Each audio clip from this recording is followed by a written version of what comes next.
ఇదే చెప్పబోతున్నాను.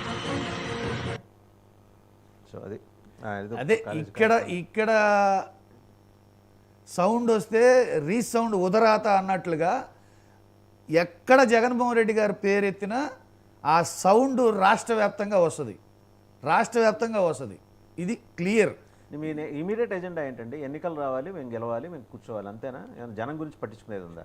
ఎన్నికలు రావాలి, ఈ దుష్ట పరిపాలన పోవాలి, ప్రజా సంక్షేమం. ఎట్లా చెప్తారండి మీరు? ప్లీజ్ వాళ్ళు పరిపాలించనీయకుండా 9 నెలల్లోనే దుష్ట పరిపాలన అయిపోయిందా?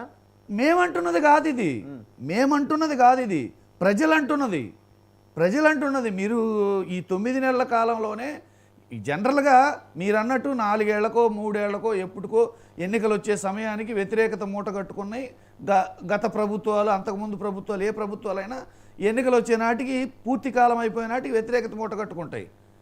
వచ్చిన మరుక్షణం నుంచే కావాలని భయపెట్టి పరిపాలన పక్కన పెట్టి వ్యతిరేకతను మూట కట్టుకుంది వాళ్ళే మూట కట్టుకున్నారు. ఈరోజు 9 నెలలకే ఎంత వ్యతిరేకత వచ్చింది.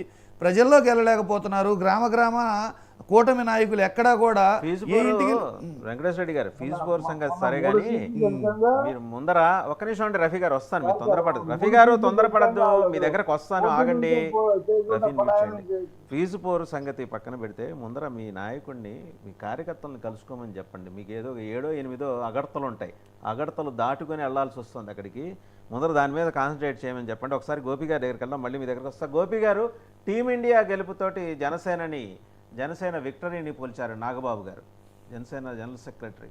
అంటే చాలా మంచి ట్వీట్ కూడా చేశారు. సో 100% స్ట్రైక్ రేట్ అంటే ఎట్లా ఉంటుందో, టీమిండియా ఎట్లా చూపించిందో మేము కూడా అట్లనే చూపించామన్నారు. సో జనసేనలో మొత్తానికి ఏంటంటే ఆవిర్భావ సభ ముందరే జోష్ ఒక 500% పెరిగినట్టు కనిపిస్తుంది. ఏమంటారు? ఖచ్చితంగా రాజకీయ పార్టీ నాయకులు వాళ్ళ కార్యకర్తలను, నాయకులను ఉత్సాహపరుచుకోవడానికి చేస్తూ ఉంటారు వ్యాఖ్యలు. అవి అలాంటి వ్యాఖ్యలు, అలాంటి కంపారిజన్ అవసరం కూడా పార్టీలకు.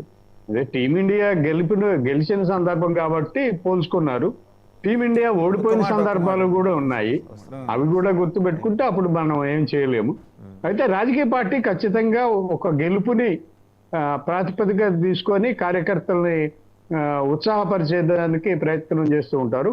అందులో భాగంగానే నాగబాబు చేసిన ప్రకటన అది. దాన్ని ఖచ్చితంగా ఆ స్పిరిట్తోనే తీసుకోవాలి. నిజంగానే టీమిండియా గెలిచినప్పుడు దేశవ్యాప్తంగా కూడా యువకులు చాలా పండగ చేసుకున్నారు, సెలబ్రేషన్ బాగా చేసుకున్నారు. అదొక స్పిరిట్, నేషనల్ స్పిరిట్ లాగా అనిపించింది. సో అదే స్పిరిట్ ఒక రాజకీయ పార్టీలో కూడా కొనసాగితే ఆ పార్టీ నాయకులకి మంచిది. వాళ్ళు నాయకత్వంలో